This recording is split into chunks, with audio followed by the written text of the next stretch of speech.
Hello friends, welcome to session third of NEET PG and final MBBS exam where we are discussing topics in surgery. Last time we had discussed shock and today we'll be starting with basics of trauma. So before starting, we would just pray and sharp our brains and thank our teachers, our parents and God to help us grow so that we are able to serve our society.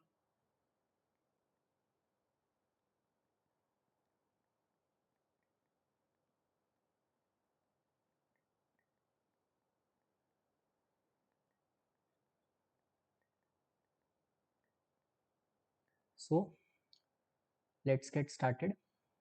So why is trauma important? So trauma is the most common cause of death in the young and adults age group, that is around from 20 to 40 age group. It is the most common cause and is the third most common cause of death in the world. Also, it is the basic management that every doctor should know for helping emergencies, casualties, mass casualties, disasters. So its basic is very important. It will help you function better in cases of emergency, in cases of earthquakes, tsunamis, etc. So let's get started. So whenever we are in the trauma scenario, especially when we are outside and not in the hospital, how should we approach our patient? So first and foremost, we have to evaluate the scene. We have to see that the area is safe, because first we have to save ourselves and then we can help others. So we have to evaluate the safety of the scene. For example, if there is an accident on the road and there are many vehicles coming, then it is better to take the patient or shift the patient on the side of the road if it's a very heavy traffic road, because there are chances that even you can get injured. Just a possibility, but we have to be sensible and uh, intelligent to understand whether the patient can be safely moved to the side of the road depending on the scenario. So we have to see the safety of the responders. So evaluate the scene, understand the safety of the scene, safety of the responders, the helpers. It can be the team members, it can be yourself as a doctor. Then trying to understand how many patients we have, because that will help us in assessing who needs first care and triaging the patient, that whose care is urgent, so that the patient can be saved. Then coming to mechanism of injury, mechanism can be overt injury or a covert injury. So how has the injury occurred? So whether there is a penetrating injury like a knife injury or a missile injury, or it's a blunt injury where there is no blood but severe impact over any part of the body, or it could be a burn injury, or it could be a blast injury. So in this manner, so what are the mechanisms of injury? So there are two types, like overt mechanism and covert mechanism. Overt mechanism is the obvious injury. Overt mechanism is the obvious injury which is clearly seen by seeing the patient, like a patient of fracture you can clearly understand, or a patient of gunshot wound you can clearly understand that there has been injury due to penetrating. And covert injury is where the visible injury is not the main causing damage, but there is some other injury which has to be searched and found from the common sense or logic and known risk factors. So covert injury is that has to be looked beyond the obvious. Covert injury has to be looked beyond the obvious. Next, coming to if there are any environmental hazards in the area, for example, there could be fire. So from that also we have to take care so that the patient is also not further harmed and the responders are also not harmed. Then how do we start managing the patient? So how do we do the initial assessment? So here, as it has been written, it is ABCDE, as we all know that it is airway, breathing, circulation, disability and exposure. But very important that we understand, if we have a patient who is having a open injury or a injury from where there is active blood oozing, then it is the first duty of ours to control that bleeding through some or the other means. It could be direct pressure or it could be a tourniquet, depending on the scenario. But in order to save the patient, the first and the foremost thing in that scenario where the patient is bleeding, we have to first take control of bleeding, because if we do not take control, the other aspects will not be further useful to save the patient. So in order to save the patient, if the patient is bleeding, we first have to take control of the bleeding. Okay, then we will come to ABCDE. So to be more clear, we can call it as CABCD, or that will be small, that is control of hemorrhage, then followed by ABCDE. So what is A? That is airway. Here we ensure the patency and secure it if needed. We'll see this in detail.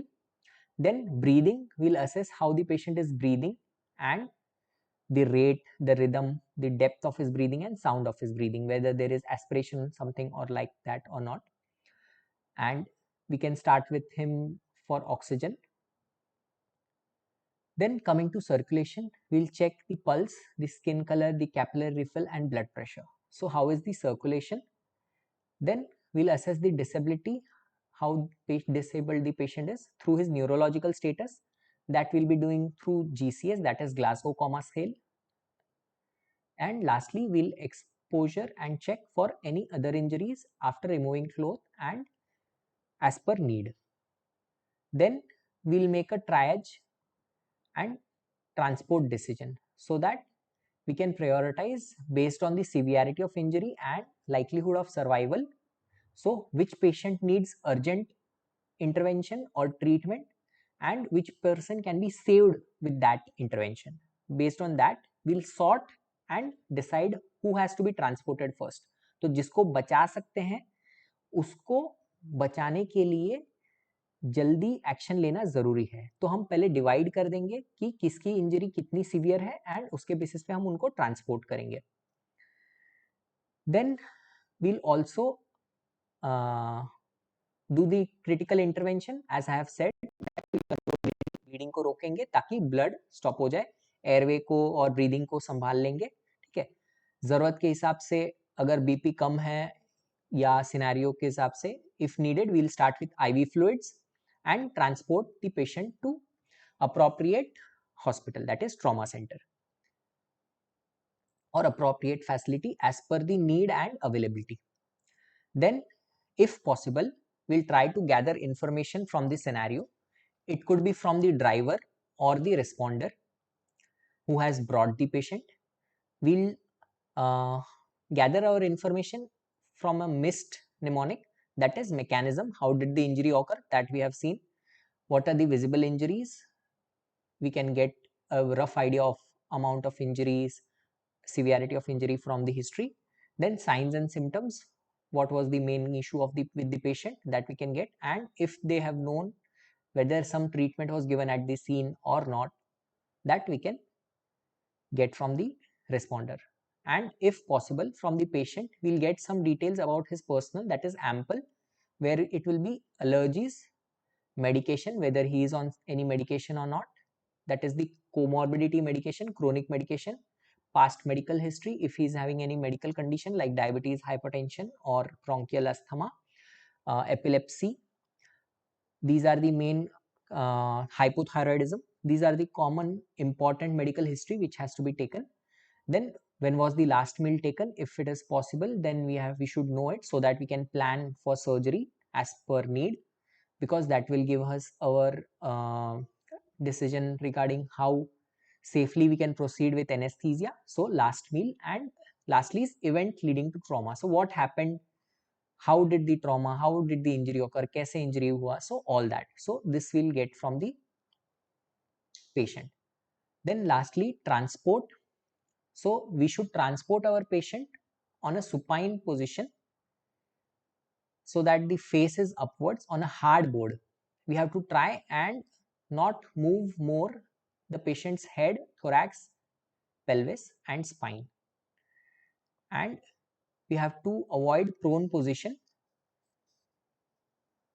We can use prone position if we are suspecting the patient's airway is compromised, and it will also help us in preventing aspiration. So patient का खुद का थूक अंदर जाके aspiration pneumonia ना हो जाए, इसलिए हम प्रोन कर रखेंगे, या फिर जब एयरवे कॉम्प्रोमाइज हम सस्पेक्ट कर रहे हैं तब स्पेशली। और लैटरल में पोजीशन में ट्रांसपोर्ट नहीं करेंगे, क्यों? क्योंकि स्पाइनल कॉर्ड इंजरी का रिस्क है। So we do not transport in lateral position which can worsen spinal cord injury. So in pre hospital setting, if we are suspecting cervical injury or any neck injury, then we go for a cervical or Philadelphia collar, where we use for minimal immobilization so that the neck region is not mobilized much and supports the cervical spine so that the damage is not further aggravated. Also, we can strap the head, thorax and pelvis so that the patient is completely immobilized so that he can be shifted to the hospital safely. So we strap head, thorax and pelvis, sir, छाती और कमर को strap कर देंगे and गले में cervical collar that is Philadelphia collar लगा देंगे ताकि गर्दन भी सेफ रहे। अगर पेशेंट ने हेलमेट पहना है तो हेलमेट निकलवा लेंगे। एंड इसके टाइम पे ध्यान रखना है कि दो लोगों ने मिलके निकालना है, एक पर्सन नेक को स्टेबलाइज करेगा और दूसरा पर्सन हेलमेट निकालेगा। अब टाइमलाइन कॉन्सेप्ट जो है कि पेशेंट अगर आपके पास आया है तो क्या क्या कारण की वजह से उसका डेथ हो सकता है और क्या क्या कारण है जिसके लिए हमको जल्दी एक्शन लेना जरूरी है ताकि पेशेंट को हम बचा सकें। ओके, सो अगर बहुत ज्यादा सर पे चोट लगी है तो वो ऑन द स्पॉट उसका डेथ हो सकता है, ठीक है, तो इसमें हम कुछ नहीं कर सकते, ठीक है। लेकिन अगर with in 1 hour of injury में ये सारे कारणों के लिए हम कुछ कर सकते हैं, लाइक एयरवे ऑब्स्ट्रक्शन है तो उसके लिए हम कुछ कर सकते हैं, एयरवे को मैनेज करेंगे। ट्रैकियोब्रोंकियल इंजरी है जो अपर जो पार्ट ऑफ एयरवे ट्रैक्ट है, ठीक है, ट्रैकिया एंड ब्रोंकस, उसमें इंजरी है तो उसके लिए कुछ कर सकते हैं। 1 आवर का टाइम है हमारे पास, तो ये जो एयरवे वाला पार्ट है वो ये हो गया। देन चेस्ट वाला जो पार्ट है, जो रेस्पिरेटरी सिस्टम, तो ओपन निमोथोरैक्स और टेंशन निमोथोरैक्स, ठीक है, या फिर अक्यूट सर्कुलेटरी अरेस्ट, या फिर हीमोथोरैक्स, या फिर कार्डियक टेम्पोनाड। तो चेस्ट रीजन के ये इंजरीज हैं, pneumothorax, circulatory arrest, haemothorax and cardiac tamponade, सब देखेंगे डिटेल में। बट ये सारे कारणों की वजह से 1 घंटे के अंदर डेथ हो सकती है, तो अगर हम कुछ एक्शन ले पाए तो शायद हम पेशेंट को बचा सकते हैं। देन डेज टू वीक्स में infection and delayed head injury, तो ये सारे कारणों की वजह से लेट डेथ होती है इन्फेक्शन या डिलेड हेड इंजरी की वजह से।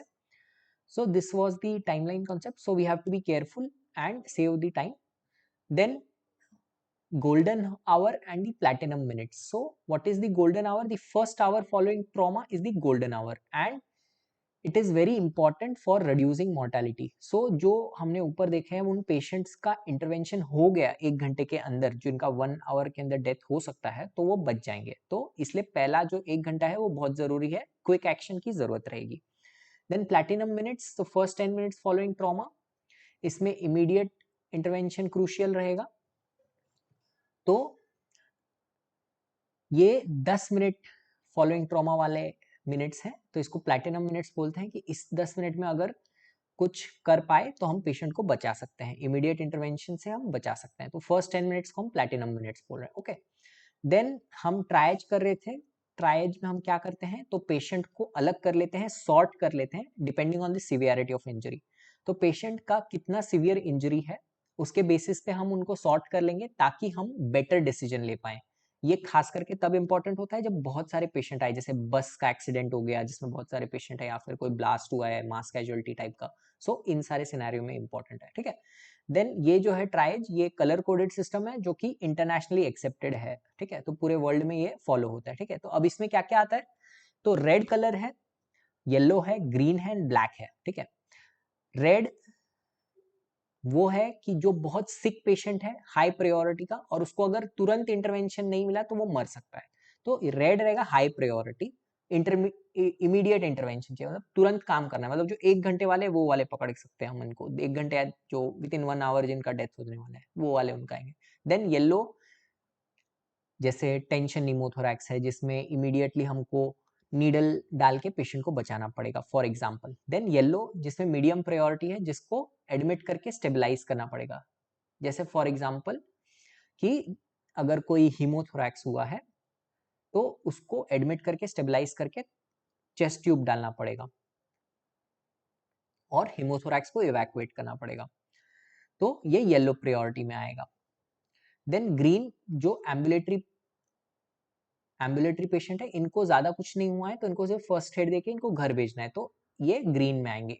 इनको बहुत ज्यादा प्रायोरिटी देने का जरूरत नहीं है। तो red is high priority like tension pneumothorax, जिनको तुरंत एक्शन लेना है। Yellow is medium priority, needs admission and stabilization and if needed intervention also. Green ambulatory patient जिनको फर्स्ट एड देना है। ब्लैक है जिनको डेड है या मोरीबाउंड है, मतलब उनको नहीं बचा पाएंगे, बहुत मुश्किल है, तो ऑलमोस्ट डेड या मोरीबाउंड पेशेंट। तो ये है ट्राइड सिस्टम, और ये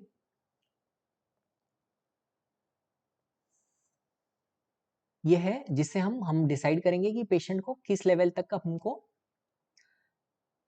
सपोर्ट देना है और कितना जल्दी देना है, किसको जल्दी ट्रांसपोर्ट करना है और किसको जल्दी एक्शन लगेगा, जल्दी इंटरवेंशन लगेगा, ठीक है।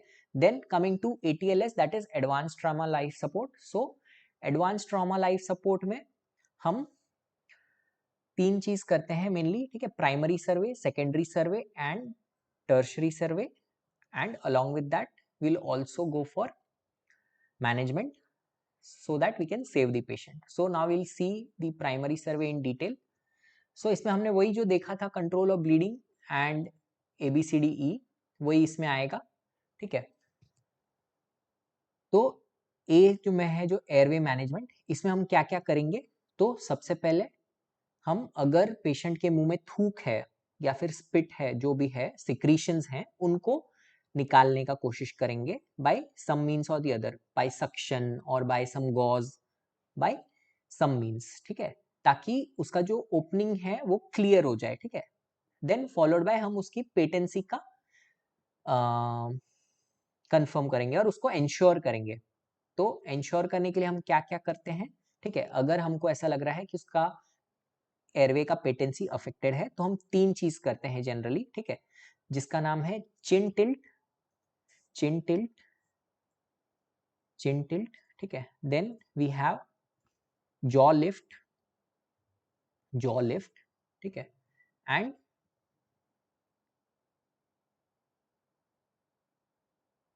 हेड टिल्ट, ठीक है। 3 चीज करते हैं, chin chin tilt, jaw lift and head tilt, ठीक है।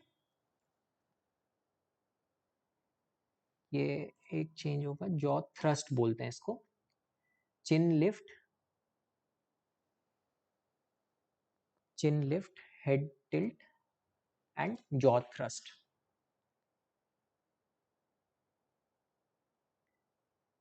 तो इसमें क्या होगा कि जो चिन है वो आगे आ जाएगा, और चिन आगे आ जाएगा और एयरवे को ओपन करेगा, जॉ को भी आगे लेंगे ताकि पीछे का जो पोस्टर पार्ट ऑफ एयरवे है वो ओपन हो जाए, एंड हेड टिल्ट करेंगे ताकि जो एयरवे है वो पीछे वाला एयरवे वो ओपन हो जाए, एक्सटेंड हो जाएगा एंड हमको ज़्यादा स्पेस मिलेगा। तो chin lift, jaw thrust and head tilt. Then इन तीनों की मदद से अगर हो जाता है तो अच्छा है। उसके अलावा हम क्या कर सकते हैं कि ओरोफेरेंजियल एयरवे एक होता है जिसका नाम है गुडेल्स एयरवे। क्या नाम है? गुडेल्स एयरवे, जो ओरोफेरेंजियल एयरवे है वो हम यूज करेंगे। ठीक है, इससे होगा टेम्परेरीली हमारा एयरवे सिक्योर हो जाएगा। ठीक है, अगर उससे भी काम नहीं हो रहा है तो हम उसको और डेफिनेटिव वे से सिक्योर कर सकते हैं, that is by intubation, that is endotracheal intubation, जो हम नेजोट्रेकियल या फिर एंडोट्रेकियल ट्यूब डाल के करेंगे। ठीक है, नेजोट्रेकियल ट्यूब या एंडोट्रेकियल ट्यूब। तो इससे हमारा एयरवे डेफिनेटिवली सिक्योर हो जाएगा। ठीक है, अगर वो पॉसिबल नहीं है तो इमरजेंसी में we can go for a cricothyrotomy, जो क्रिकोथायरॉइड मेम्ब्रेन है हमारा। ठीक है, थायराइड और क्रिकोइड कार्टिलेज के बीच में, उसमें हम नीडल या फिर जो आईवी कैन्युला है वो डाल के क्रिकोथायरोटॉमी करते हैं। ठीक है, वो इमरजेंसी में हम कर सकते हैं। ठीक है, या फिर जरूरत पड़ने पे अगर आप सर्जन हैं और केपेबल हैं तो ट्रेकियोस्टॉमी का भी जरूरत पड़ सकता है, डिपेंडिंग ऑन द सिनेरियो। तो इन सारे तरीकों से हम अपना एयरवे को अच्छे से सिक्योर कर लेंगे। ठीक है, देन कमिंग टू ब्रीदिंग। तो ब्रीदिंग में हम क्या करेंगे? ब्रीदिंग को मैनेज करने के लिए सबसे पहले तो असेस करेंगे rate, rhythm, depth and sounds. ठीक है, और अगर जरूरत पड़ा तो वेंटिलेशन की जरूरत है। सबसे पहले तो ऑक्सीजन लगा सकते हैं, that is the simplest thing that will help, specially in the outside scenario or even in the emergency department. Then if needed we can go for a intubation and connect it to a ventilator. Even it could be a non-invasive ventilator like a BiPAP or a CPAP. So we can help him with assist with ventilation, so that will help the patient in breathing management. Then coming to circulation management, तो circulation management में हम क्या करेंगे? Circulation management में controlling haemorrhage, assess pressure, pulse, skin colour, capillary refill and blood pressure.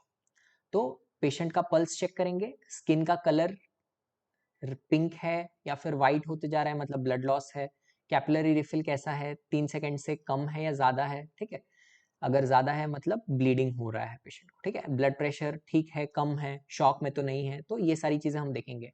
Bleeding control करेंगे, pulse check करेंगे, skin colour, capillary refill, blood pressure check करेंगे, जरूरत के हिसाब से फ्लूइड लगाएंगे। फ्लूइड के लिए हम 2 वाइड बोर यानी 16 या 18 वाइड बोर कैनुला, ग्रीन या ग्रे, वो लगा के उसको फास्ट फ्लूइड स्टार्ट करेंगे। ठीक है, और इसमें आइडियली आरएल, ठीक है, या फिर एनएस जो क्रिस्टलाइड फ्लूइड है वो स्टार्ट किया जाता है। ठीक है, then coming to disability management, that is assess the neurological status with GCS. अब न्यूरोलॉजिकल स्टेटस हम जीसीएस से चेक करेंगे। ठीक है, then coming to secondary survey. Secondary survey GCS हम देखेंगे डिटेल में थोड़ी देर में। देन सेकेंडरी सर्वे में हम थोड़ी देर बाद, जब हमने सारा इसके वाइटल्स ये सब सिक्योर कर लिए हैं, तो detail evaluation of other injury करेंगे ताकि हम पेशेंट को और डिटेल में असेस कर सकें। ठीक है, generally after few hours secondary survey किया जाता है। एंड देन अगर कोई लाइफ थ्रेटनिंग इंजरी है जो हमको प्राइमरी सर्वे में मिली है तो उसके लिए एक्शन लेंगे। लाइक कोई फॉरेन बॉडी मुंह में तो फंसा हुआ नहीं है। ठीक है, टंग पीछे नहीं चला गया है, लैरेंजियल एडिमा नहीं है। ठीक है, लैरेंजियल ट्रॉमा है तो उसके लिए भी हमको पहले एक्शन लेना पड़ेगा। देन ट्रेकियोब्रोंकियल ट्री, लैरिंग्स के बाद ट्रेकिया एंड ब्रोंकस, उसमें कोई इंजरी है, पेनेट्रेटिंग ट्रॉमा है, वहां कोई ब्लीडिंग है तो उसको कंट्रोल करना है। ठीक है, देन टेंशन नीमोथोरैक्स जिसमें नीडल डिकम्प्रेशन हम कर रहे हैं जो इमरजेंसी है। देन ओपन नीमोथोरैक्स जिसमें हम ड्रेसिंग लगा देंगे वुंड पे। ठीक है, ताकि हम आगे चल के कुछ और इंटरवेंशन कर पाए, लेकिन एट प्रेजेंट ओपन वुंड को कवर करना जरूरी है तो ऑक्लूसिव ड्रेसिंग कर लेंगे। ठीक है, देन मैसिव हीमोथोरैक्स, तो इसमें इमीडिएट चेस्ट ट्यूब इंसर्शन जरूरी है। एंड नॉर्मल हीमोथोरैक्स में स्टेबलाइज करके भी हम चेस्ट ट्यूब इंसर्ट कर सकते हैं depending on the scenario and vitals. Then cardiac tamponade जो इमरजेंसी होगा चेस्ट का, जिसमें हम फ्लूइड पेरिकार्डियल स्पेस में एक्यूमुलेटेड रहता है, ब्लड या फिर कोई अदर फ्लूइड, तो पेरिकार्डियोसेंटेसिस जो इमरजेंसी में हम करते हैं, जिसका डिटेल हम देखेंगे आगे चल के, तो ये करना पड़ सकता है। देन ट्रॉमेटिक सर्कुलेटरी अरेस्ट, तो इसमें CPR and cardiac life support, advance cardiac life support का इसमें वर्क करके पेशेंट को हम बचाएंगे। CPR and advance cardiac life support की मदद से हम पेशेंट को बचाएंगे। सो this was managing the life threatening injuries during the primary service. In case हम सस्पेक्ट कर रहे हैं कि सर्वाइकल स्पाइन का इंजरी है, तो हम कब इमेजिंग करेंगे, ये डिसाइड करने के लिए national emergency X-ray radiography utilization study criteria है, ठीक है। तो इसमें हम कौन सा स्पाइन का एक्सरे करते हैं, तो लैटरल सर्वाइकल स्पाइन का एक्सरे करते हैं। किसका? लैटरल, ठीक है, लैटरल सर्वाइकल स्पाइन का एक्सरे हम करते हैं इसमें, ठीक है। तो इसमें क्या करते हैं कि 5 क्राइटेरिया है, अगर पांचों के पांचों मीट हो रहे हैं तो हम एक्सरे नहीं करेंगे।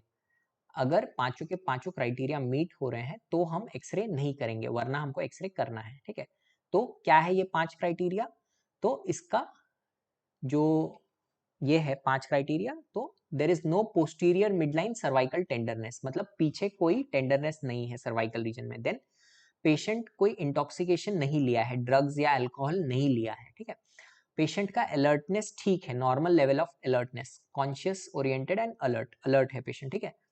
Then no focal neurological deficit, हाथ पैर ठीक से हिला रहे, कहीं पे ऐसा नहीं लग रहा है कि वीकनेस है, no focal neurological deficit and no painful distracting injury, मतलब ऐसा सस्पिशन नहीं है कि कहीं पे भी खिंच के इंजरी हुआ है गर्दन में, ठीक है। इसका निमोनिक भी बहुत अच्छे से बन जाता है, नेक्सस, ठीक है, नेक्सस, ठीक है, नक्सिस, ठीक है। इसमें कैसा देख रहे हैं, तो एन न्यूरोलॉजिकल डेफिसिट, एन, ठीक है, ए से अलर्टनेस, अलर्टनेस, ठीक है, level of alertness N A, ठीक है। देन एक्स से intoxication, intoxication X, X for intoxication. Then nexus, I से injury, injury of distracting nature, ठीक है, पेनफुल डिस्ट्रैक्टिंग इंजरी ये नहीं है, ठीक है, I nexus. And S is spine, spine का टेंडरनेस नहीं है, मिडलाइन सर्वाइकल स्पाइन का टेंडरनेस नहीं है, ठीक है। इसका निमोनिक है नेक्सिस, ठीक है, नेक्सिस, ठीक है। देन टर्शरी सर्वे, जिसमें हम डिटेल्ड इवैल्यूएशन करते हैं आफ्टर मे बी 12 आवर्स और 6 to 8 आवर्स, ठीक है। तो डिटेल्ड इवैल्यूएशन हम इसमें करेंगे, ठीक है। अब जरूरत के हिसाब से हमको और चीजों की भी जरूरत पड़ सकती है, ठीक है। एयरवे मैनेजमेंट करते टाइम हमको ये एक चीज ध्यान रखना है, ठीक है, कि सर्वाइकल स्पाइन का स्टेबलाइजेशन, सर्वाइकल स्पाइन का स्टेबलाइजेशन हम पहले करेंगे, ठीक है, बाद में बाकी जो चीजें हमने डिस्कस की है वो करेंगे, ताकि सर्वाइकल स्पाइन की इंजरी अगर और वर्सन हो गई तो पेशेंट का जान को खतरा हो सकता है, ठीक है, क्योंकि सर्वाइकल स्पाइन से जुड़ा रहेगा हमारा spinal cord and it can create damage in the brain stem also.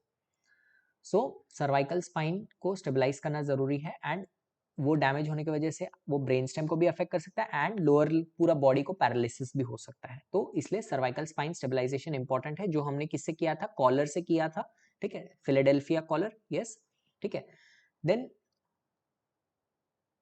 और नेक्सस क्राइटेरिया के अकॉर्डिंग हम जरूरत के हिसाब से एक्सरे करेंगे, ठीक है। उसके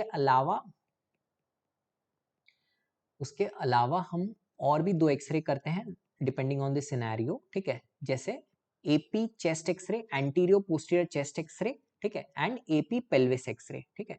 अगर एक्सरे का फैसिलिटी ही है हमारे पास तो ये 2 करके हम एक रफ आइडिया लगा सकते हैं कि हम पेशेंट को कितना इंजरी है, ठीक है, एक्सरे में ये करते हैं हम, ठीक है। एंड इफ पेशेंट अनस्टेबल है तो एक्सरे के बिना भी हम क्लिनिकल बेसिस पे इंटरवेंशन करते हैं, ठीक है। देन कॉलर यूज कर रहे हैं हम, ठीक है, हार्ड कॉलर जो कि फिलाडेल्फिया कॉलर है, ठीक है। और जब तक सर्वाइकल इंजरी रूल आउट नहीं हो जाता है तब तक हार्ड कॉलर को स्टेबलाइज करने के लिए यूज करना जरूरी है, ठीक है। देन वी कम फू डेफिनेटिव एयरवे, जैसे जो हमने इंट्यूबेशन देखा था, एंडोट्रेकियल इंट्यूबेशन, ठीक है, हम ट्रेकिया के अंदर ट्यूब डाल रहे हैं, ठीक है, एंडोट्रेकियल इंट्यूबेशन। ये हम कब करते हैं, डेफिनेटिव एयरवे बोलते हैं इसको, डेफिनेटिव एयरवे, ठीक है। आइदर ये एंडोट्रेकियल इंट्यूबेशन या ट्रेकियोस्टोमी, ये दोनों डेफिनेटिव एयरवेज हैं, ठीक है। तो ये कब कर रहे हैं, जीसीएस अगर 8 से कम है तब कर रहे हैं, ठीक है, या फिर पेशेंट बोल नहीं पा रहा है, ठीक है, इनएबिलिटी टू स्पीक, ठीक है, या फिर बहुत ज्यादा कंफ्यूज्ड है वो भी अनएक्सप्लेनली, कि क्यों कंफ्यूज्ड है, ठीक है, तो करेंगे, ठीक है, या फिर सीवियर मैक्सिलोफेशियल इंजरी है, यानी चेहरे वाले रीजन में अगर बहुत ज्यादा इंजरी है तो हम करेंगे, ठीक है। तो इसमें हम क्या करते हैं, आइदर ओरोट्रेकियल इंट्यूबेशन, ठीक है, इज प्रेफर्ड ओवर नेजोट्रेकियल इंट्यूबेशन, तो ये दोनों कर सकते हैं, लेकिन ओरोट्रेकियल इज फेवर्ड, ठीक है। एंड नेजोट्रेकियल को हम अगर एंटीरियर स्कल बेस फ्रैक्चर है तो कॉन्ट्राइंडिकेटेड है, तो वो हम नहीं करेंगे, ठीक है। एंटीरियर स्कल बेस फ्रैक्चर, ठीक है, फ्रंटल रीजन वाला एंटीरियर स्कल बेस, ठीक है, उसमें अगर है तो हम उसको नहीं करेंगे नेजोट्रेकियल इंट्यूबेशन, नाक से नहीं डालेंगे, मुंह से डालेंगे, और मुंह वाला प्रेफर्ड है, ठीक है। Then emergency and definitive, emergency में हमने क्या बोला, नीडल क्रिकोथायरोटोमी, ठीक है, ये हमने डिस्कस किया था कि थायराइड एंड क्रिकोइड कार्टिलेज के बीच में क्रिकोथायरॉइड मेम्ब्रेन होता है, वहां पे हम नीडल डालेंगे, ठीक है, नीडल या फिर आईवी कैन्युला डालेंगे और नीडल निकाल लेंगे, तो वहां पे एक ओपनिंग बन जाएगा जिससे पेशेंट ब्रीथ कर सकता है, ठीक है। देन उसमें हाई फ्लो ऑक्सीजन लगा देंगे ताकि पेशेंट को सांस मिल सके, ठीक है। अगर इंट्यूबेशन पॉसिबल है तो बेस्ट, अगर नहीं है तो ट्रेकियोस्टोमी करना पड़ेगा, ठीक है। देन इसमें क्या क्या यूज कर सकते हैं, तो वाई कनेक्टर हम यूज कर सकते हैं, ठीक है, जो 1 सेकंड के लिए ऑन रहेगा और 4 सेकंड के लिए ऑफ रहेगा, ठीक है, ये भी हेल्प करता है, ठीक है। CO2 रिटेंशन के लिए ध्यान देना है, ठीक है, look for CO2 retention after 15 to 30 minutes of oxygen therapy, ठीक है। And we have to take care that जो पेशेंट छोटा है, 18 साल से छोटा है, ठीक है, उसको क्रिकोथायरोटोमी करने में रिस्क रहता है सबग्लॉटिक सिनोसिस का, लेकिन सिनेरियो देख के जरूरत के हिसाब से करना भी पड़ सकता है, ठीक है। बाद का इश्यूज बाद में हैंडल हो सकते हैं, लेकिन एट प्रेजेंट पेशेंट को बचाना जरूरी है, ठीक है। तो ये हो गया एयरवे के बारे में। देन चेस्ट एग्जामिनेशन, ब्रीदिंग, तो हमने न्यूमोथोरैक्स रूल आउट कर लिया है, ठीक है, क्योंकि निमोथोरैक्स हम कैसे रूल आउट करेंगे, ठीक है, कि एक साइड का अगर एयर एंट्री बिल्कुल ही बंद है, ठीक है, एयर एंट्री बिल्कुल ही नहीं है, ठीक है, तो निमोथोरैक्स है, ठीक है। देन उसके साथ हम pulse oximeter, oxygen saturation check करेंगे, ठीक है, इमेजिंग हम करेंगे, डिस्कस कर लिया था, chest X-ray, pelvic X-ray and cervical X-ray, ठीक है, chest X-ray, antero posterior, AP chest X-ray, AP pelvic X-ray and lateral cervical X-ray, ठीक है, लैटरल सर्वाइकल स्पाइन एक्सरे, ठीक है, जो हम करने वाले हैं, ठीक है। Then we'll do for a fast scan, ठीक है, जो है focused assessment of sonography for trauma, या फिर इसके अपडेटेड में आ गया ई फास्ट, जिसमें हम चेस्ट भी इंक्लूड करते हैं, ठीक है। फास्ट में हम एब्डोमेन चेक करते हैं, ई फास्ट में हम थोरैक्स भी साथ में चेक करते हैं, ठीक है, E FAST. So focused assessment of sonography for trauma, ठीक है, ये specially for the unstable patient जिनका बीपी फॉल हो रहा है, बहुत ज्यादा टेकिकार्डिया, कहीं बहुत ब्लीड हो रहा है, उन पेशेंट के लिए फास्ट इंपॉर्टेंट है, ठीक है। तो ये इवैल्यूएशन हो गया, ठीक है।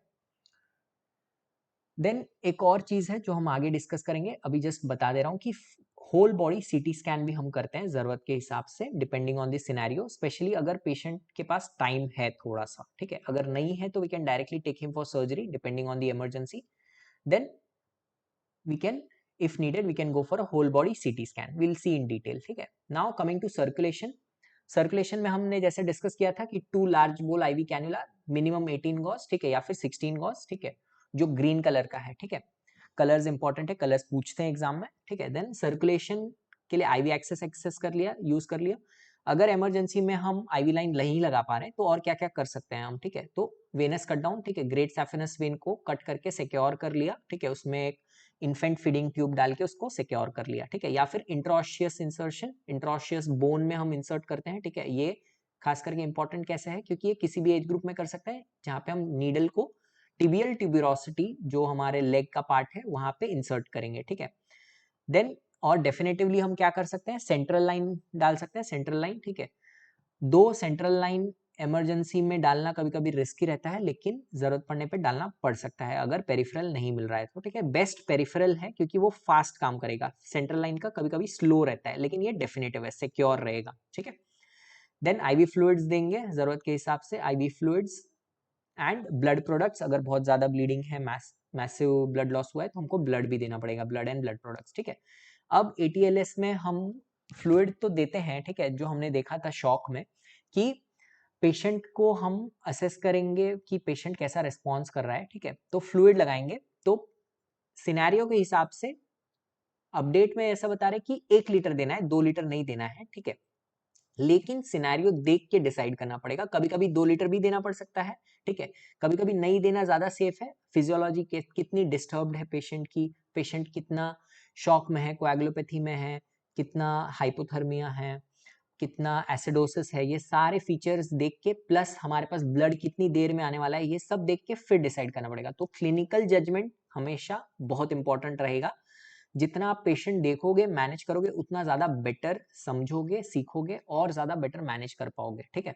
लेकिन बेसिक समझने के लिए हम पहले 1 लीटर फ्लूइड देंगे, ठीक है, और ब्लड मंगाने के लिए कोशिश करेंगे, ठीक है, और सिनेरियो टू सिनेरियो हम जज करके ट्रांसफ्यूजन करेंगे, ठीक है। तो 1 litre first, then blood, and if not possible then other litre of fluid, ठीक है।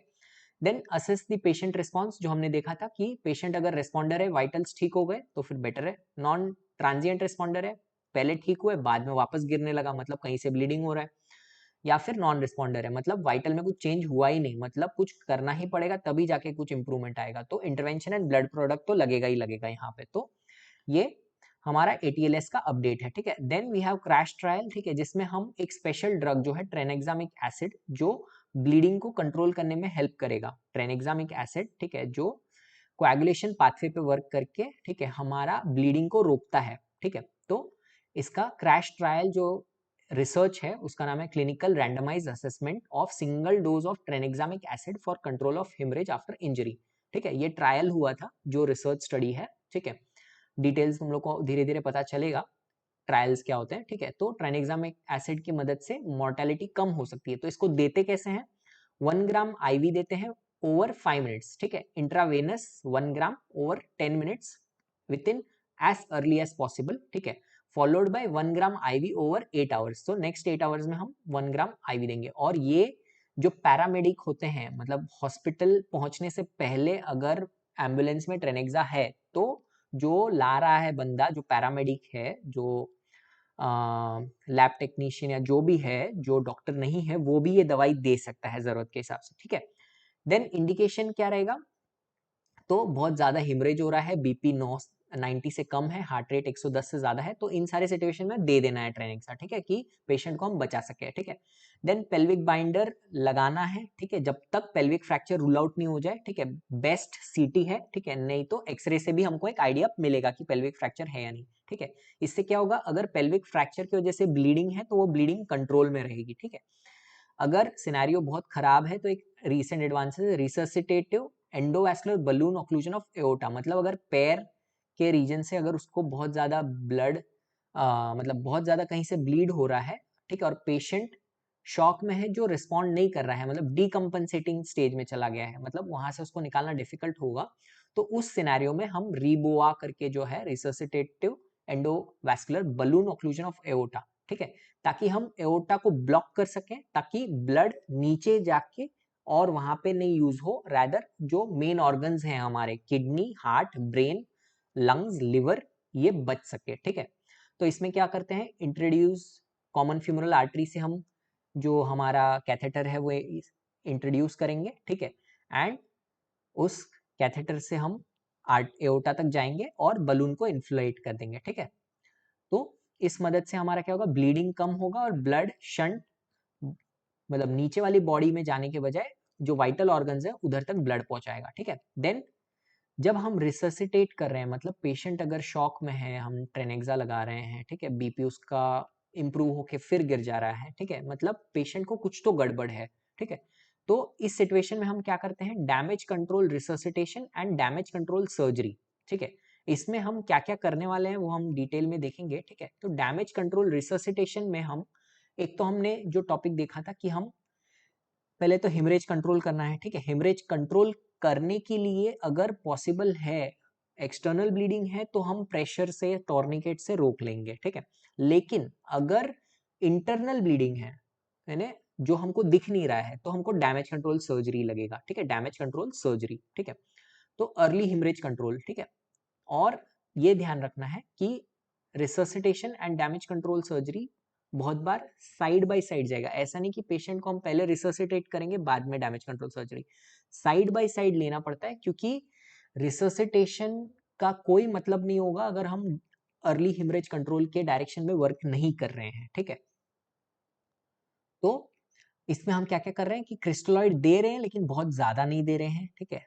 ब्लड प्रोडक्ट्स दे रहे हैं कैसे, 1:1:1 के रेशियो में, RBC यानी packed cells, plasma and platelets, ठीक है। आरबीसी, प्लाज्मा एंड प्लेटलेट्स को 1:1:1 के रेशियो में, यानी ऑलमोस्ट सिमिलर टू ब्लड, ठीक है। जो ब्लड लॉस हुआ है उसको सिमिलर से रिप्लेस कर रहे हैं, ठीक है। फ्लूइड देने से फायदा होगा लेकिन उतना नहीं होगा जितना ब्लड से होगा, इसलिए ब्लड देना ज्यादा जरूरी है, ठीक है, सिनेरियो के हिसाब से, ठीक है। देन परमिसिव हाइपोटेंशन, ठीक है। बीपी बढ़ाना है लेकिन बहुत ज्यादा बढ़ाना नहीं है कि ब्लीडिंग और बढ़ जाए बीपी बढ़ने के वजह से, ठीक है। परमिसिव हाइपोटेंशन, ठीक है, 90 से 100 के बीच में रखना है बीपी को, सिस्टोलिक बीपी, ठीक है। तो 90 से 100 के बीच में हम सिस्टोलिक बीपी को रखेंगे, ठीक है। देन आईवी ट्रेनेक्सामिक एसिड जो हमने देख लिया क्रैश ट्रायल में, ठीक है। देन डैमेज कंट्रोल सर्जरी जो हम देखे थे वो उसके बारे में हम थोड़ा सा डिटेल देखेंगे बाद में, वापस डिटेल में हम वापस देखेंगे डैमेज कंट्रोल सर्जरी जब हम एब्डोमेन देखेंगे, चेस्ट एंड एब्डोमेन के डिटेल में और आएगा उसका, ठीक है। तो इसमें हम क्या कर रहे हैं, ये कब है कि सीवियरली ट्रॉमा वाले पेशेंट में ये यूज हो रहा है जहां पे फिजियोलॉजी इम्पेयर्ड है, ठीक है, जिसका फिजियोलॉजी गड़बड़ा गया है, ठीक है, उसमें हमको डैमेज कंट्रोल सर्जरी करना पड़ेगा, ठीक है। ये डैमेज कंट्रोल जो है ना, ये आर्मी से टर्म लिया हुआ है, ठीक है, आर्मी के इसमें से, ठीक है। जब शिप डैमेज हो जाती है तो बस जान बच जाए वो वाला फैक्टर है कि सबकी जान बच जाए, डैमेज कंट्रोल करना है, ठीक है। शिप का भी डैमेज कंट्रोल करना है और सबको बचाना है, ठीक है। यहाँ पे हमको डैमेज कंट्रोल सर्जरी में पेशेंट को बचाना है। बहुत बेकार सीवियरली ट्रॉमेटाइज्ड पेशेंट है जिसका फिजियोलॉजिक गड़बड़ है, मतलब वाइटल्स गड़बड़ है, एसिडोसिस हो रखा है पेशेंट को, हाइपोथर्मिया हो रखा है, ठीक है। ये तीन चीज है मेनली, ठीक है, अपन डिटेल में देखेंगे, ठीक है। तो इसमें क्या हो रहा है, सीवियरली इंजर्ड पेशेंट, बहुत ज्यादा डैमेज है पेशेंट को और उसका फिजियोलॉजी अनस्टेबल है, बीपी लो है, टैकीकार्डिया बहुत ज्यादा है, ठीक है। तो अगर हम बहुत देर तक इसको लंबी सर्जरी करेंगे ना तो पेशेंट मर सकता है, ठीक है। तो poor outcome from extensive immediate definitive surgery, ठीक है।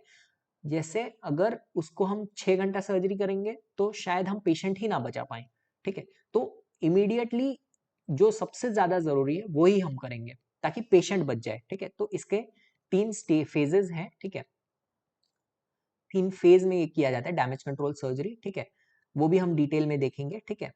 तो ज्यादा लंबा सर्जरी करने से क्या नुकसान होगा, तो और ट्रॉमा हो रहा है क्योंकि सर्जरी भी एक इंजरी है, ट्रॉमा है, ठीक है। उसकी वजह से और इम्यूनिटी डिसफंक्शन करेगी, ठीक है, और फिजियोलॉजी उसकी और डिरेंज होगी। तो इन सब की वजह से पेशेंट का जान बचाना और मुश्किल हो सकता है, ठीक है। और जो डेंजरस साइकिल है, ठीक है, जो हमने डिस्कस किया था शॉक में, जो है एसिडोसिस, कोएगुलोपैथी एंड हाइपोथर्मिया, ठीक है, ये विशियस साइकिल है, ठीक है, विशियस साइकिल, डेंजरस साइकिल है, ठीक है, जो पेशेंट को और ऑर्गन फेलियर एंड डेथ की तरफ ले जाता है, ठीक है। इसलिए इसको डेथ ट्रायड, ठीक है, या फिर डेडली ट्रायड बोलते हैं, ठीक है। एसिडोसिस, कोएगुलोपैथी एंड हाइपोथर्मिया, ठीक है, ब्लीडिंग ज्यादा हो रहा है, ठीक है, या फिर डैमेज है जिस वजह से कुछ भी ये तीनों होते जा रहा है, ठीक है। तो इसमें हम क्या क्या चीज पे ध्यान रखेंगे, ठीक है। तो रैपिड फोकस क्या है हमारा, rapid life and limb saving procedure, ठीक है, जान बचाना है और हाथ पैर बचाना है, ठीक है। तो ब्लीडिंग कंट्रोल करेंगे, जहां से ब्लड लॉस हो रहा है उसको पहले उसको रोकना है, ठीक है। डिकम्प्रेशन करेंगे कहीं पे अगर बहुत ज्यादा प्रेशर क्रिएट हो रहा है जिसकी वजह से वो ऑर्गन लॉस हो सकता है या फिर डेथ हो सकता है, जैसे क्रेनियोटॉमी, जैसे अगर बहुत ज्यादा इंट्राक्रेनियल प्रेशर बढ़ा हुआ है, ठीक है, तो वो हर्निएशन हो सकता है पेशेंट को और पेशेंट मर सकता है, ठीक है। ब्रेन स्टेम का, ठीक है, या फिर अंकल हर्निएशन, कोई भी हर्निएशन की वजह से इंट्राक्रेनियल प्रेशर बढ़ने की वजह से पेशेंट मर सकता है। तो क्रेनियोटॉमी करके डीकम्प्रेशन करेंगे, जो प्रेशर है उसको कंप्रेस कर देंगे, डीकम्प्रेस, ठीक है। फेशियोटॉमी, पेशेंट के पैर में इतना प्रेशर बन गया है कि वो पैर सड़ जाएगा, तो डीकम्प्रेस करेंगे फेशियोटॉमी करके, जो फेशिया है उसको खोल देंगे, ठीक है। फेशियल कंपार्टमेंट होते हैं हमारे लेग में, थाई में कंपार्टमेंट्स होते हैं, ठीक है। उन कंपार्टमेंट में अगर डैमेज है, इंजरी है, इन्फेक्शन है, तो वहां पे प्रेशर बनेगा और वो प्रेशर बढ़ बढ़ के इतना बढ़ जाएगा कि वो गैंग्रीन में चला जाएगा, ठीक है। तो वो बचाने के लिए उसको डिकम्प्रेस करेंगे बाय फेशियोटॉमी, ठीक है। रीवैस्कुलराइजेशन, कोई वेसल इंजर्ड है तो उसको रिकनेक्ट करेंगे, ठीक है, रीवैस्कुलराइज करेंगे ताकि जहां पे जरूरी ऑर्गन है वहां तक ब्लड चला जाए, ठीक है। एंड रिमूवल ऑफ कंटेमिनेशन, ठीक है, अगर हमारा बॉवेल, ठीक है, बिलियरी पार्ट, ठीक है, बिलियरी जो common bile duct, gall bladder, liver, ठीक है, या फिर इंटेस्टाइन, ठीक है, या फिर ब्लैडर, ठीक है, अगर वहां पे इंजरी है उस वजह से कंटेमिनेशन, जो चीज एब्डोमेन में नहीं होना चाहिए था, जैसे स्टूल आ गया या फिर यूरिन आ गया, वो अगर हमारे एब्डोमिनल कैविटी में आ गया ठीक है, तो वो सड़ा देगा ना, सड़ जाएगा, तो उसको सफाई करना है और उसको कंट्रोल करना है, क्लियर करना है, कंट्रोल करना है, ठीक है। तो उसके लिए हम वर्क करेंगे। तो ये 4 फैक्टर पे अपन वर्क करेंगे, ठीक है, ताकि पेशेंट का जान और लिम्ब, पैर बचा सके, हाथ या पैर, ठीक है, तो ये हम बचाएंगे। देन डिलेड, और जब पेशेंट थोड़ा ठीक हो जाएगा, ठीक है, तो अभी डेफिनेटिव, डिलेड डेफिनेटिव रिकंस्ट्रक्शन, तो इससे पहले हम स्टेजेस एक बार डिस्कस कर लेते हैं कि 3 स्टेज में हम इसको, पेशेंट को डैमेज कंट्रोल सर्जरी को अप्रोच करते हैं, ठीक है। सबसे पहले तो डैमेज कंट्रोल रिसर्सिटेशन और डैमेज कंट्रोल सर्जरी साथ में चलता रहेगा, ठीक है, लेकिन डैमेज कंट्रोल सर्जरी में 3 फेज हैं, ठीक है। एक कि डैमेज कंट्रोल सर्जरी का जो फर्स्ट पार्ट है वो, ठीक है, वो डैमेज कंट्रोल सर्जरी। देन उसके बाद हम आएगा, डैमेज कंट्रोल सर्जरी के बाद जो डैमेज कंट्रोल हमने कर लिया, उसके बाद आएगा सेकेंडरी रिसर्सिटेशन, मतलब हमने उसकी जान बचा ली, अब उसका फिजियोलॉजी इंप्रूव करने के लिए हम उसको आईसीयू भेज देंगे थोड़े टाइम के लिए, ठीक है। तो ये हो गया सेकेंडरी रिसर्सिटेशन, ठीक है, कुछ टाइम के लिए, कम से कम maybe 24, maybe 48 hours, maybe 36 hours, depending on the scenario, ताकि थोड़े टाइम हम उसके आईसीयू में रख के उसका जो फिजियोलॉजी गड़बड़ है, ठीक है, जो उसको हाइपोथर्मिया हुआ है, कोएगुलोपैथी हुआ है, एसिडोसिस हुआ है, उसको करेक्ट कर सकें, ठीक है। तो सेकेंडरी रिससिटेशन करेंगे जो सेकेंड स्टेज में आएगा, ठीक है। देन थर्ड स्टेज में हम उसका डेफिनेटिव रिकंस्ट्रक्शन करेंगे, ठीक है, कि पेशेंट अभी ठीक है, उसका फिजियोलॉजी ठीक है, वो और सर्जरी जो कि एक ट्रॉमा है वो झेलने के लिए तैयार है और ठीक होने के लिए रेडी है, स्टेबल है, तब हम डेफिनेटिव सर्जरी करेंगे, डिलेड डेफिनेटिव सर्जरी, ठीक है, जिसमें हम जो क्या बोलते हैं उसको, प्रॉपर रिपेयर करना है अगर हमको कुछ, तो वो हम रिपेयर करेंगे, ठीक है। जैसे फॉर एग्जांपल कि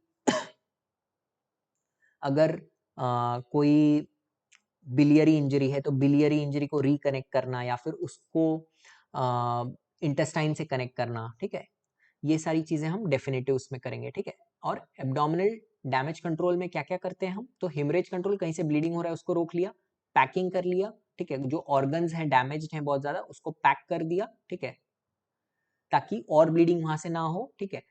कुछ सड़ा हुआ पार्ट है बॉवल वगैरह का, तो उसको डिब्राइड कर दिया, ठीक है, कोई फॉरेन बॉडी है अंदर तो उसको निकाल दिया, ठीक है, स्टूल वगैरह, ठीक है, या फिर कोई पेनिट्रेटिंग इंजरी में कोई फॉरेन बॉडी जैसे मिसाइल का पार्टिकल है, ठीक है। और अगर पेशेंट का बहुत ज्यादा इंजरी है, ठीक है, तो पेशेंट को रीवैस्कुलराइजेशन से ज्यादा एम्पुटेशन की भी जरूरत पड़ सकती है, मतलब पेशेंट की जान बचाना ज्यादा जरूरी है, मतलब पैर को सैक्रिफाइस करके पेशेंट की जान बचाना ज्यादा जरूरी है, ठीक है, क्योंकि रीवैस्कुलराइजेशन के चक्कर में कभी कभी जान का खतरा हो सकता है, ठीक है। तो जरूरत के हिसाब से, सिनेरियो के हिसाब से आगे देखेंगे हम, ठीक है। एम्पुटेशन में बी प्रेफर्ड ओवर रीवैस्कुलराइजेशन, ठीक है, तो जरूरत पड़ने पे हमको पेशेंट को एम्पुटेशन भी करना पड़ सकता है, मतलब पैर और पैर बचाने, पैर को सैक्रिफाइस करके हम जान बचाएंगे, ठीक है, जान को बचाने के लिए पैर को सैक्रिफाइस करेंगे, ठीक है। तो एम्पुटेशन में भी प्रेफर्ड ओवर रीवैस्कुलराइजेशन, ठीक है, जब पेशेंट बहुत सीवियरली इंजर्ड है, ठीक है। अब आते हैं इसके ऑपोजिट में damage control surgery and versus early total care. Early total care में क्या हो रहा है, ठीक है, कि हम पेशेंट को डायरेक्ट, जो डेफिनेटिव हमारा काम है, डेफिनेटिव सर्जरी जो है वो हम करेंगे, ठीक है। डेफिनेटिव सर्जरी में हम क्या करेंगे, ठीक है, जैसे repair and reconstruction of the injured organ, ठीक है, मतलब उसको हम अच्छे से पूरा ठीक करेंगे ताकि और सर्जरी ना लगे, ठीक है। तो ये हम कब करते हैं, ठीक है, जब डैमेज कंट्रोल नहीं करते हैं, मतलब जब पेशेंट स्टेबल है, ठीक है, तो suitable for most trauma patient who respond well to resuscitation, ठीक है, मतलब हमने उसको फ्लूइड दिया एंड उसका बीपी नहीं गिरा, वो ठीक है, बीपी ठीक है, ठीक है। तो फिजियोलॉजिकल इंडिकेटर्स क्या क्या है ईटीसी के, तो वही है, जो हार्ट रेट है वो 100 से कम है, ठीक है, मतलब टैकीकार्डिया नहीं है, ठीक है, बीपी ठीक है, नॉर्मल बीपी है, रेस्पिरेटरी रेट भी ठीक है, नॉर्मल है, ठीक है, urine output 30 ml per hour से ज्यादा है या फिर 0.5 ml पर केजी पर आवर से ज्यादा है, ठीक है। बॉडी टेम्परेचर ठीक है, नॉर्मोथर्मिया है, हाइपोथर्मिया नहीं है, 35 डिग्री से ज्यादा है टेम्परेचर। एबीजी नॉर्मल है, एसिडोसिस नहीं है, मेटाबॉलिक एसिडोसिस, लैक्टिक एसिडोसिस नहीं है, कोएगुलेशन प्रोफाइल ठीक है, एपीटीटी पीटी बढ़ा हुआ नहीं है, आईएनआर ठीक है, कोएगुलोपैथी में नहीं है पेशेंट, ठीक है। यानी वो डेडली ट्रायड जो हमने देखा था, ठीक है। एंड नॉर्मलाइजिंग लैक्टेट, ठीक है, मतलब लैक्टेट जो है वो नॉर्मल होते जा रहा है, मतलब टिश्यू का परफ्यूजन, जो ब्लड है वो टिश्यू तक पहुंच रहा है, मतलब जो डायरेक्शन है, मतलब जैसे अभी किया और थोड़ी देर बाद किया तो लैक्टेट धीरे धीरे इंप्रूव हो रहा है, ठीक है, मतलब नॉर्मल होता हुआ lactate, rapidly normalising lactate level, यानी ब्लड टिश्यू तक पहुंच रहा है और टिश्यू में हाइपोक्सिया नहीं है, टिश्यू में हाइपोक्सिया नहीं है, मतलब टिश्यू एनारोबिक मेटाबॉलिज्म नहीं कर रहा है, ठीक है। रैपिडली नॉर्मलाइजिंग लैक्टेट लेवल्स, मतलब टिश्यू एनारोबिक मेटाबॉलिज्म नहीं कर रहा है और वहां पे लैक्टेट कम हो रहा है, ठीक है। तो ये सारे कंडीशन में हम अर्ली टोटल केयर ETC, ठीक है, ये रिसेंट ये है अपडेट है 27 एडिशन बिली का, ठीक है, कि ETC हम कर रहे हैं, ठीक है, जिसमें हम अर्ली टोटल केयर हम करते हैं, ठीक है। just a second, sorry for the interruption.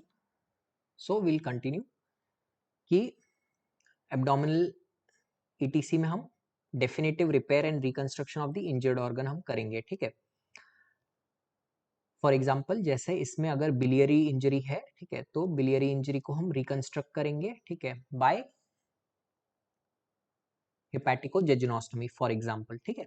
तो अभी हमारे नेक्स्ट है टॉपिक डिसेबिलिटी, ठीक है। डिसेबिलिटी में हमने क्या देखा था, GCS, ठीक है, द ग्लासगो कॉमा सेल, ठीक है। ये क्या करेगा, ब्रेन में कितना डैमेज है वो हमको बताएगा, ठीक है। इसके 3 ये हैं रिस्पॉन्सेज है, आई ओपनिंग, वर्बल यानी बात कैसे कर रहा है, आंख कैसे खोल रहा है, मोटर रिस्पॉन्स, ठीक है।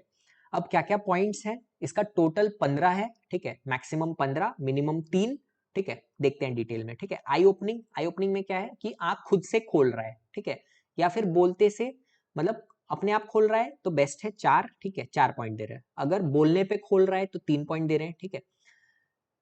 अगर पेनफुल स्टिमुलस पे खोल रहा है तो 2 पॉइंट, ठीक है। पेन देने पे, पेन जनरली कहाँ देते हैं, यहाँ पे देते हैं, ठीक है, या फिर स्टर्नम पे देते हैं, ठीक है, मतलब एंगल ऑफ आई पे, ठीक है। देन अगर नहीं खोल रहा है तो 1 पॉइंट, ठीक है। तो सबसे कम आई में 1 है, मैक्सिमम 4 है, ध्यान रखना, ठीक है। देन वर्बल ओरल, बात कैसा कर रहा है, ठीक है, तो बात ठीक से कर रहा है, ओरिएंटेड है, मतलब अपना नाम एज वगैरह सब बता पा रहा है, ठीक है, तो 5 पॉइंट, ठीक है। कंफ्यूज्ड है, 4 पॉइंट, कंफ्यूज मतलब बात कर रहा है लेकिन ठीक से नहीं बता पा रहा है, ठीक है, तो कंफ्यूज्ड है। देन थर्ड, सॉरी, थर्ड है इनअप्रोप्रिएट वर्ड, मतलब कुछ तो बोल रहा है, वर्ड्स बोल रहा है लेकिन सेंस नहीं बन रहा है उसके वर्ड्स का, ठीक है, तो इन अप्रोप्रिएट वर्ड, ठीक है, वर्ड बोल रहा है, ठीक है। देन इसमें 3 पॉइंट है। देन 2 इनकम्प्रिहेंसिबल साउंड, मतलब सिर्फ आवाज निकाल रहा है जो समझने लायक नहीं है, इनकम्प्रिहेंसिबल साउंड, बस आवाज निकाल रहा है, ठीक है। और नो रिस्पॉन्स, 1 पॉइंट, ठीक है। Lastly 1 point, no response, pain दो, कुछ भी दो, कुछ नहीं आवाज निकाल रहा है, ठीक है। तो इसमें लास्ट है कि पेन देने पे भी नहीं निकाल रहा है, ठीक है। इनकम्प्रिहेंसिबल साउंड में भी खुद ही इनकम्प्रिहेंसिबल साउंड निकाल रहा है या फिर पेन देने पे इनकम्प्रिहेंसिबल साउंड निकाल रहा है, बेस्ट पॉसिबल साउंड है इनकम्प्रिहेंसिबल, ठीक है, तो ये ध्यान देना है। देन लास्टली मोटर रिस्पॉन्स, तो मोटर रिस्पॉन्स यानी खुद ही हाथ पैर हिला रहा है, सब कर रहा है, हाथ मिलाने बोल रहा है, हाथ मिला रहा है, ओबेस कमांड, 6 पॉइंट, ठीक है। पेन लोकलाइज कर पा रहा है, मतलब कहीं पे पेन दिया, पिंच किया या फिर पेन दिया तो वहां पे वो लोकलाइज कर पा रहा है कि बता पा रहा है कहाँ पे पेन है, ठीक है। देन फ्लेक्शन विड्रॉल यानी 4 पॉइंट, ठीक है, मतलब पेन के टाइम पे वो विड्रॉ कर ले रहा है, लिम विड्रॉ कर रहा है, ठीक है, अपना हाथ पीछे ले रहा है, ठीक है, ये 4 पॉइंट, ठीक है। देन अबनॉर्मल फ्लेक्शन, ठीक है, मतलब हाथ को फ्लेक्स करके दूर ले रहा है वो, ठीक है। तो ये कब होता है, डीकॉर्टिकेट इंजरी में हो रहा है, ठीक है, ब्रेन की इंजरी है, डीकॉर्टिकेट इंजरी, ठीक है। इसमें आर्म्स को फ्लेक्स कर ले रहा है, एल्बो एंड रिस्ट, ठीक है, और लेग्स एक्सटेंडेड है, ठीक है, ये 3 पॉइंट है। देन 2 पॉइंट अबनॉर्मल एक्सटेंशन, ठीक है, ये डीसेरिब्रेट इंजरी जो ब्रेन की है उसमें हो रहा है, ठीक है, और इसमें आर्म्स और लेग्स को एक्सटेंडेड कर रख रहा है वो, ठीक है, हाथ और पैर एक्सटेंडेड रहेंगे, ठीक है, ऐसे दूर रहेंगे, ठीक है, और व्रिस्ट जो है वो प्रोनेटेड रहेगा, हाथ ऐसे घूम जाएगा प्रोनेटेड पोजीशन में, ठीक है, तो 2 पॉइंट, ठीक है। And 1 is last, no response, मतलब कुछ भी पेन दो, कुछ भी दो, को हिल ही नहीं रहा है, ठीक है, तो 1 पॉइंट, ठीक है। तो जहां पे तीनों में 1 है, 1 1 1 ऊपर नीचे तीनों में, ठीक है, नो रिस्पॉन्स, तो वो एकदम 3 लेस देन 3 हो गया, 3 हो गया, मतलब GCS 3 हो गया, ठीक है। एंड सब में अगर 5 6 4 है, ठीक है, 6 5 4, मोटर 6, वर्बल 5 एंड आई 4, तो 15 हो जाएगा, ठीक है। तो टोटल करेंगे सबको तो ये हो जाएगा मैक्सिमम 15 और मिनिमम 3, ठीक है। तो अगर 13 से 15 है तो माइल्ड हेड इंजरी, 12 से 9 है तो moderate head injury, and less than 8 है तो सीवियर हेड इंजरी। हमने देखा था कि लेस देन 8 में हम इंट्यूबेट करते हैं, ठीक है, इंट्यूबेट एयरवे सिक्योर करना है डेफिनेटिव, ठीक है। अब इसके कुछ मॉडिफिकेशन है, ठीक है, ठीक है, ग्लासगो स्कोमा स्केल और उसके मॉडिफिकेशन। ध्यान रखना है कि हमको जब पेशेंट अपने पास आ रहा है तो एक बेसलाइन में हमको पहले सबसे पहले एक बार जीसीएस चेक कर लेना है, ठीक है, before administrating any sedative agent, यानी जिससे वो और बेहोश हो जा रहा है, ठीक है, ताकि हम पास एक बेसलाइन जीसीएस रहे, ठीक है। और ये कैसे करते हैं, ठीक है, अगर हमको लग रहा है कि जरूरी है इस पेशेंट में, हेड इंजरी वाला पेशेंट है तो खास करके, तो every 30 minute for first 2 hours, ठीक है, and 1 hour for next 4 hours and 2 hour for after 6 hours, ठीक है।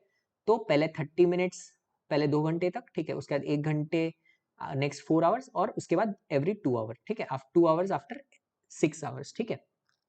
तो ऐसे हम उसको मॉनिटरिंग करेंगे, ठीक है। देन स्कोरिंग मॉडिफिकेशन, ठीक है, अगर हम कोई चीज टेस्ट नहीं कर पा रहे हैं, ठीक है, जैसे आई ओपनिंग नहीं है, आंख में इंजरी है, ठीक है, या फिर पेशेंट वेंटिलेटर पे है, इंट्यूबेटेड है, ठीक है, या फिर बंधा हुआ है जिसकी वजह से मोटर रिस्पॉन्स ऐसा है, कुछ भी सिनेरियो ऐसा है, फ्रैक्चर्ड है, तो मोटर रिस्पॉन्स नहीं चेक कर पाएंगे। तो नहीं चेक कर पाने पे कोई भी चीज, तो हम उसके आगे लिख देंगे ENT, ठीक है। जैसे E1 V1 M1 ये मिनिमम हो जाएगा, ठीक है। E4 V5 M6 ये मैक्सिमम हो जाएगा, ठीक है। अगर इसमें से कोई भी एक चीज हम टेस्ट नहीं कर पा रहे, फॉर एग्जांपल आई टेस्ट नहीं कर पाए, तो हम उसको बोलेंगे ENT V5 M6, ठीक है, फॉर एग्जांपल, ठीक है। देन उसके बाद एक प्यूपिल स्कोर है साथ में, GCS with प्यूपिल score, GCS P score, ठीक है, जिसमें हम प्यूपिल्स का रिएक्टिविटी चेक करेंगे, ठीक है। अगर दोनों प्यूपिल रिएक्ट नहीं कर रहे हैं तो उसको 0 पॉइंट दिया जाता है, 1 प्यूपिल रिएक्ट नहीं कर रहा है तो 1 पॉइंट, और दोनों प्यूपिल रिएक्ट कर रहे हैं मतलब दोनों प्यूपिल ठीक हैं, ठीक है, तो 2 पॉइंट, ठीक है। नाइदर प्यूपिल इज अनरिएक्टिव मतलब दोनों प्यूपिल रिएक्ट कर रहे हैं, ठीक है, मतलब ठीक है। तो इसमें हम क्या करते हैं, जीसीएस माइनस पी करते हैं, मतलब जो प्यूपिल स्कोर है उसको माइनस कर देते हैं, ठीक है। मतलब अगर बेस्ट है, मतलब दोनों प्यूपिल रिएक्ट कर रहे हैं, मतलब पेशेंट ठीक है, 2 पॉइंट, तो जीसीएस 15 है, और -2 करेंगे तो जीसीएस माइनस प्यूपिल रिएक्टिव स्कोर क्या आ जाएगा, 13, ठीक है। तो बेस्ट इसमें 13 आएगा, ठीक है। तो ध्यान रखना है कि जीसीएस माइनस प्यूपिल स्कोर बेस्ट 13 आता है, ठीक है। और वर्स्ट कितना आएगा, ठीक है, अगर दोनों रिएक्ट नहीं कर रहे तो 3 - 0, ठीक है, दोनों रिएक्ट नहीं कर रहे, 3 - 0, ठीक है, 3 - 0 कितना आएगा, 3 आएगा, है ना, वर्स्ट 3 है और बेस्ट 13 है, ठीक है। देन उसका एज कंसिडर करेंगे तो GCS-P स्कोर, ठीक है, जिसमें हम एज कंसिडर करते हैं, ठीक है। अगर जितना यंग है पेशेंट उतना बेटर प्रोग्नोसिस, मतलब ज्यादा बेटर उसका रिकवरी का चांसेस है, ठीक है, क्योंकि उसका फिजियोलॉजी जो है वो स्ट्रांग रहता है, ठीक है, यंग पेशेंट का, ठीक है। देन सेकेंडरी टर्शरी सर्वे, ठीक है, ठीक है, वो हम करेंगे, ठीक है, जरूरत के अकॉर्डिंगली, ठीक है। एंड जब पेशेंट को हम शिफ्ट कर रहे हैं तो ध्यान रखना है कि लॉग रोल जो बोला जाता है कि एटलीस्ट 4 से 5 लोग पेशेंट को शिफ्ट करते हैं, ठीक है। और ये खास करके कब इंपॉर्टेंट है, सेकेंडरी सर्वे में ये हम करते हैं, ठीक है, शिफ्ट करते टाइम भी या फिर पेशेंट को एग्जामिन करते टाइम। क्या एग्जामिन कर रहे हैं, तो बैक, पेशेंट का जो बैक हम एग्जामिन कर रहे हैं वो लॉग रोल से कर रहे हैं, तो इसमें 4 लोग रहेंगे, ठीक है, मिनिमम 4, ठीक है। अगर कोई फ्रैक्चर वगैरह है पैर का तो 5 लोग लगेंगे, ठीक है। पेल्विक फ्रैक्चर अगर हमको लग रहा है तो जब तक रूल आउट नहीं हो जाता पेल्विक फ्रैक्चर तब तक लॉग रोल को अवॉइड करना है, नहीं करना है, ठीक है। Rule out pelvic fracture before log rolling, ठीक है। एब्डोमिनल ट्रॉमा है, ठीक है, तो log roll is usually done after primary survey, ठीक है, एक्सेप्ट इन पेनेट्रेटिंग ट्रॉमा, मतलब कुछ घुस गया है चाकू वगैरह, उस सिनेरियो में हमको, ठीक है, एक्सेप्शन है यहाँ पे, ठीक है, वहां पे हम पहले करते हैं, ठीक है।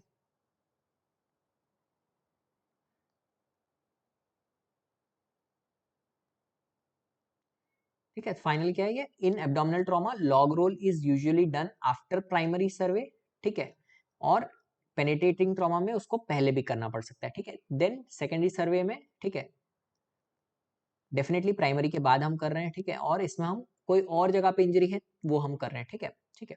देन जो चीज मैंने बताया था होल बॉडी सीटी स्कैन, वो हम इन्वेस्टिगेशन जो है वो करते हैं, ठीक है, जरूरत के हिसाब से, सिनेरियो के हिसाब से, ठीक है। आज के डेट में ये गोल्ड स्टैंडर्ड है, ठीक है, अगर बहुत ज्यादा इंजर्ड है पेशेंट तो खास करके जब पेशेंट को सर्जरी लगने वाला है और थोड़ा सा टाइम है हमारे पास सीटी कराने का, ठीक है, तो ये गोल्ड स्टैंडर्ड है whole body CT scan, WBCT, और इसमें हम कॉन्ट्रास्ट देते हैं, IV contrast, intravenous contrast agent देते हैं, ठीक है। और हेड से पेल्विस तक का हम सीटी स्कैन करते हैं, हेड से पेल्विस तक का सीटी स्कैन करते हैं, ठीक है।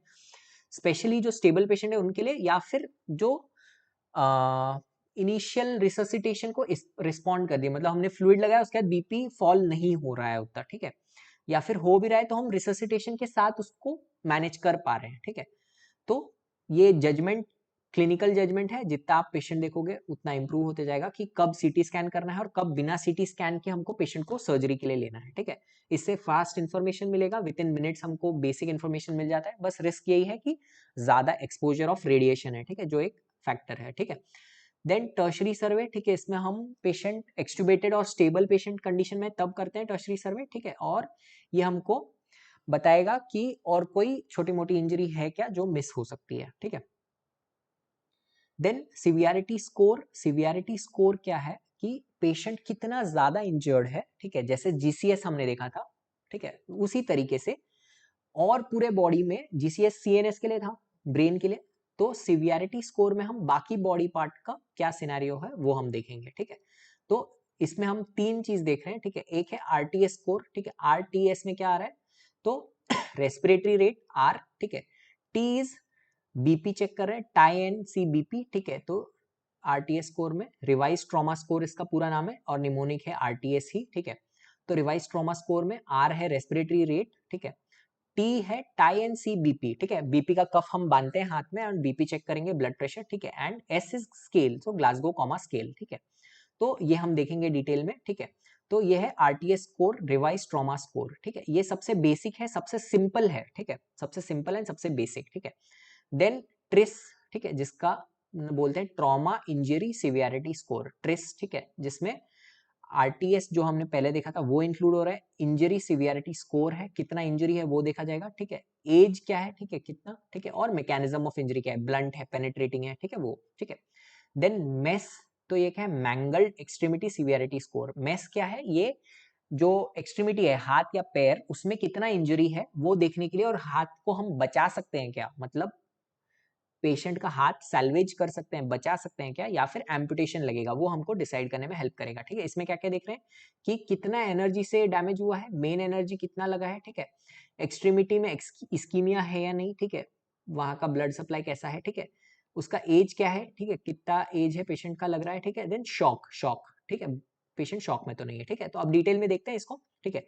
स्टार्ट करेंगे इंजरी सिवियरिटी स्कोर से, ठीक है। तो इंजरी सिवियरिटी स्कोर भी एक ये है, क्या बोलते हैं, हमने देखा था यहाँ पे ट्रिस का जो पार्ट है, ठीक है, इंजरी सिवियरिटी स्कोर, ISS, ठीक है।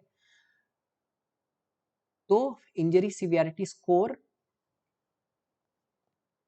इसमें हम क्या करते हैं, ठीक है, तो जो कोई भी ऑर्गन की इंजरी है, ठीक है, उसको हम ग्रेड करेंगे, ठीक है, जो इसको बोल रहे हैं एब्रीविएटेड इंजरी स्केल में, ठीक है। तो 1 से 6 तक, ठीक है, 1 क्या है, माइनर इंजरी है, 2 है मॉडरेट इंजरी, 3 है सीरियस इंजरी, 4 है सीवियर इंजरी, 5 है क्रिटिकल इंजरी, और 6 है मैक्सिमल इंजरी जो अनट्रीटेबल है, ठीक है, मतलब उसको हम बचाना बहुत मुश्किल है, नहीं के बराबर, ठीक है। अब कोई भी 3 टॉप, जो सबसे ज्यादा डैमेज्ड सिस्टम है बॉडी का, वो 3 टॉप के डैमेज सिस्टम लेंगे, ठीक है, और उसमें सबसे ज्यादा क्या इंजरी हुआ है उसका नंबर हम लेंगे, 3 टॉप इंजर्ड सिस्टम, उसमें हर सिस्टम में क्या क्या इंजरी सबसे मैक्सिमल हुआ है, फॉर एग्जांपल क्रिटिकल हुआ है, सिवियर हुआ है, ठीक है, उतना पॉइंट हम लेंगे, ठीक है, एंड उसको स्क्वायर करके ऐड करेंगे, ठीक है।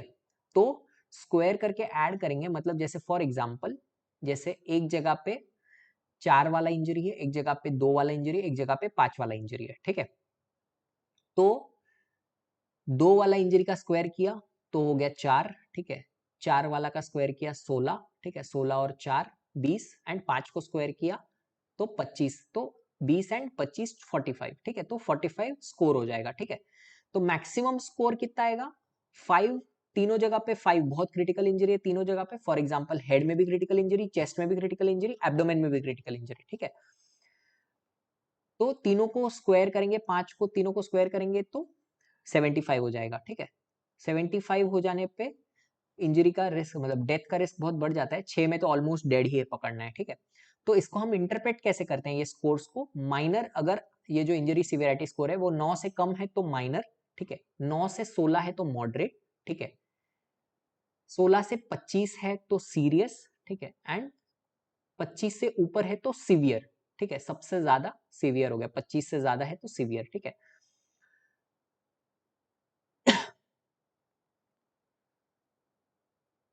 तो ये हमने देखा इंजरी सिवियरिटी स्कोर, ठीक है, और इसमें जो ऑर्गन सिस्टम्स हैं वो जैसे हेड हो गया, नेक हो गया, chest, abdomen, pelvis, x limbs, सबको अलग अलग एरिया दिया गया है, डिवाइड किया गया है, ठीक है, और उससे हम डिसाइड करेंगे कि कितना सीवियर इंजरी है, माइनर है, मॉडरेट है, सीरियस है या सीवियर है, ठीक है। तो यहाँ पे हमने minor, moderate, serious and severe देखा, ठीक है। यहाँ पे भी हमने देखा minor, moderate, serious and severe, ठीक है, क्रिटिकल और मैक्सिमल नहीं देखा था, ठीक है। ये एब्रीविएटेड इंजरी स्केल है एंड ये ISS है, ठीक है, उसमें डिवाइड किया और उसको इंटरप्रेट किया है, ठीक है। देन हमारे रिवाइज ट्रॉमा स्कोर जो हमने देखा था, ठीक है, जिसमें हम Glasgow, BP, R R respiratory rate, R T से टाई कर रहे तो BP, ठीक है, एंड S से स्केल, स्केल यानी ग्लासगो कॉमा स्केल, तो उसमें हम देख रहे हैं, ठीक है। तो इसमें हम सारी चीजों को 4 लेवल में डिवाइड कर रहे हैं, 4 नहीं 5 लेवल में डिवाइड कर रहे हैं, और स्कोर है 0 से 4, यानी मैक्सिमम कितना होगा 16, मिनिमम होगा 0, ठीक है, हर इसका 0 से 4 तक है, ठीक है, और मैक्सिमम होगा 4 3 12 और मिनिमम होगा 0, ठीक है। कैसे डिवाइड किया है, ठीक है, GCS 3 है तो 0 पॉइंट, 4 से 5 है तो 1 पॉइंट, 6 से 8 है तो 2 पॉइंट, 9 से 12 3 पॉइंट, 13 से 15 4 पॉइंट, ठीक है। BP कैसा 0 है 0, देन 1 से 49 50 तक है सिस्टोलिक BP तो 1 पॉइंट, 50 से 75 2 पॉइंट, 75 से 89 3 point, and more than 90 89 more than 89 4 point, ठीक है। एंड रेस्पिरेटरी रेट 10 से 29 4 पॉइंट, मोर देन 29 3 पॉइंट, 6 से 9 2 पॉइंट, 1 से 5 1 पॉइंट, एंड 0 पे 0 पॉइंट, ठीक है। तो जितना ज्यादा स्कोर है उतना बेटर है पेशेंट हमारा, ठीक है, जितना ज्यादा स्कोर है, ध्यान रखना है RTS में जितना ज्यादा स्कोर है उतना पेशेंट हमारा बेटर है, ठीक है, उसको बचाना इजी जाएगा, ठीक है। लास्ट हम देखेंगे मेस, ठीक है, जिसमें हम हमारे पेशेंट का जो पैर है वो हमको बचाना है, ठीक है। तो हमने इसमें 4 चीज देखी थी, ठीक है, क्या क्या देखी थी, ठीक है। तो एनर्जी, ठीक है, कितनी एनर्जी से इंजरी हुआ है, ठीक है, जितना ज्यादा एनर्जी उतना ज्यादा डैमेज, उतना ज्यादा स्कोर, ठीक है। लो एनर्जी यानी छोटा सा चाकू लगा है, सिंपल फ्रैक्चर है, गन शॉट वुंड है, ठीक है, 1 स्कोर। मीडियम एनर्जी, ठीक है, ओपन है, मल्टीपल फ्रैक्चर है, डिसलोकेशन है, 2 पॉइंट, ठीक है। High energy, motor vehicle accident हुआ है, राइफल गन का इंजरी है, ठीक है, तो high energy 3 point. Why very high energy, बहुत स्पीड ट्रॉमा है, बहुत फास्ट गाड़ी चलाते हुए एक्सीडेंट हुआ है, ग्रॉस कंटेमिनेशन है, बहुत गंदा वुंड है, 4 पॉइंट, ठीक है। तो एनर्जी हो गया, ठीक है। लिम्ब इस्कीमिया, ठीक है, इसमें हम क्या क्या देख रहे हैं कि जो पल्स है, जो डिस्टल लिम्ब की पल्स है वो रिड्यूस्ड है, ठीक है, या फिर एब्सेंट है लेकिन परफ्यूजन नॉर्मल है, ठीक है, परफ्यूजन नॉर्मल है, ठीक है, वहां पे ब्लड पहुंच रहा है, ठीक है, पल्सलेस है। सेकेंड है पल्सलेस है, पैरास्थीजिया है, ठीक है, वहां का सेंसेशन अफेक्टेड है, पल्स नहीं आ रहा है, और कैपिलरी रिफिल भी कम हो गया है, मतलब परफ्यूजन अफेक्टेड है, ठीक है, तो 2 पॉइंट। वहां का पैर एकदम ठंडा पड़ गया, पैरालिसिस हो गया और सेंसेशन बिल्कुल नहीं है, नम हो गया, एकदम सुन्न हो गया है, तो 3 पॉइंट, ठीक है। 1 से 3 आ रहे लिम्ब इस्कीमिया, ठीक है। शॉक, अगर BP 90 से ज्यादा है 0 पॉइंट, हाइपोटेंसिव थोड़े टाइम के लिए था तो 1 पॉइंट, और हमेशा हाइपोटेंशन में ही रह रहा है, मतलब फ्लूइड दे रहे हैं, जो हमने देखा था नॉन रिस्पॉन्डर, फ्लूइड दे रहे हैं लेकिन रिस्पॉन्ड नहीं कर रहे, तो 2 पॉइंट, ठीक है।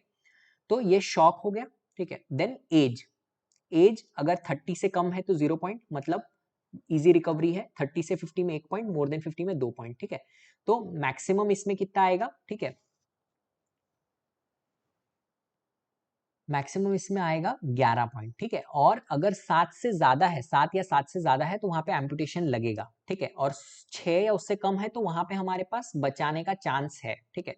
जितना ज्यादा है उतना सीवियर डैमेज है और उतना बचाना मुश्किल है, ठीक है, और 6 से कम में हम पैर को बचा सकते हैं, ठीक है।